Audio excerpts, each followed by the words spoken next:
Halo teman-teman, kami dari kelompok 5. Di sini kami akan mempresentasikan tentang MAD yang telah kita buat, yaitu manajemen stres. Nah, ini adalah cover yang telah kita buat. Sebelumnya, izinkan kami untuk memperkenalkan diri terlebih dahulu. Perkenalkan, nama saya Fitra Jija dengan NIM 104066038. Di sini saya bersama rekan saya yaitu ada Jessica, Ocha, dan Sabrina. Yang pertama akan dijelaskan oleh Sabrina. Baik teman-teman, di sini kelompok kami membahas pentingnya manajemen stres terhadap kehidupan mahasiswa baru. Nah, teman-teman tahu nggak sih apa itu manajemen stres? Manajemen stres adalah serangkaian metode menghadapi stres guna menjauhi pelarian yang berdampak buruk untuk kesehatan fisik, mental, dan emosional. Hal ini juga membantu kita saat menghadapi berbagai tekanan dan tantangan dalam hidup. Nah, menurut kelompok kami, manajemen stres sangat diperlukan dan harus dimiliki oleh setiap mahasiswa untuk mengurangi stres dan kecemasan. Dengan mengidentifikasi sumber stres, menerapkan strategi yang tepat, dan mencari dukungan, kita dapat mengatasi stres dengan lebih baik dan meningkatkan kualitas hidup. Ingat, tidak ada salahnya meminta bantuan jika merasa kewalahan. Nah, dalam salah satu penelitian tentang stres pada mahasiswa dilakukan oleh Glaser dalam Taylor tahun 1991 yang mengukur parameter kekebalan tubuh dan psikologis terkait dengan stres menghadapi ujian. Berdasarkan analisa skor pretest dan posttest, ditemukan peningkatan gejala stres serta penurunan tingkat kekebalan tubuh yang signifikan.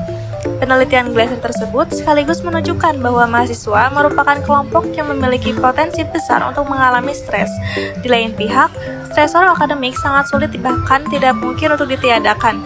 Sementara, lingkungan sosial cenderung menuntut seseorang mahasiswa untuk dapat memenuhi harapan-harapan mereka, seperti nilai tinggi, aktif berorganisasi, berpikir kritis, dan sebagainya dengan optimal. Saya Fitra Jija dengan NIM 104066038 akan menjelaskan tentang rubrik opini.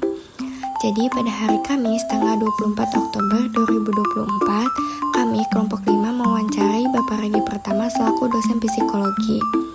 Kami memiliki 2 pertanyaan. Dalam diskusi dengan beliau, kami bertanya mengenai bagaimana budaya Indonesia mempengaruhi cara individu mengelola stres dan apa aja sih strategi utama yang Pak Regi gunakan untuk mengelola stres di tempat kerja atau dalam kehidupan pribadi.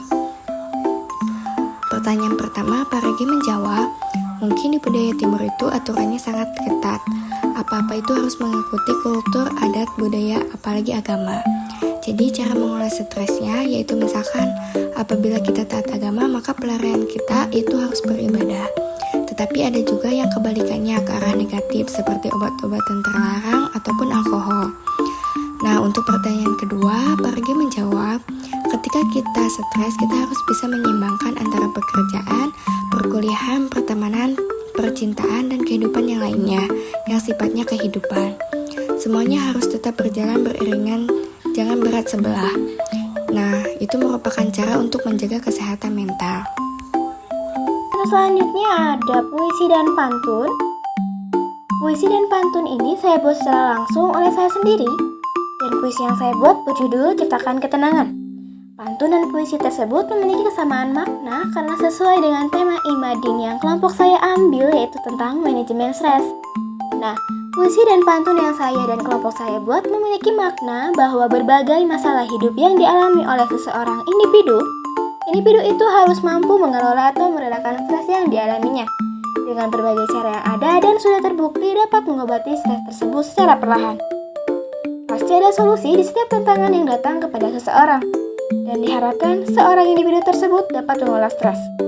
Banyak cara untuk mengobati stres dengan memperbaiki komunikasi terhadap keluarga ataupun teman, itu juga menjadi salah satu solusi yang mudah untuk dicoba. Baik, berikut adalah makna puisi dan pantun yang kelompok saya buat. Terima kasih. Saya Jessica Sylvia Lestari akan menjelaskan tentang tips cara mengelola stres. Yang pertama itu ada liburan. Contohnya, liburan ke alam terbuka, yaitu menghabiskan waktu di pegunungan atau pantai. Kemudian ada liburan budaya, yaitu mengunjungi kota-kota bersejarah. Yang kedua, ada meditasi dan relaksi. Contohnya itu ada yoga, relaksasi dengan musik atau suara alam. Kemudian yang ketiga ada berpikir positif. Nah, berpikir positif itu contohnya afirmasi positif, visualisasi kesuksesan. Lalu yang keempat, ada olahraga yang teratur. Contohnya, lari atau jalan kaki, berenang, latihan kekuatan, dan senam aerobik atau zumba. Yang terakhir ada istirahat yang cukup. Contohnya, tidur 7-9 jam setiap malam, kemudian power nap, relaksasi sebelum tidur, menerapkan waktu untuk me time. Teman-teman, ini ada teka-teki silangnya ya, jangan lupa diisi. Mungkin cukup sekian informasi yang dapat kami sampaikan, semoga bermanfaat. Terima kasih.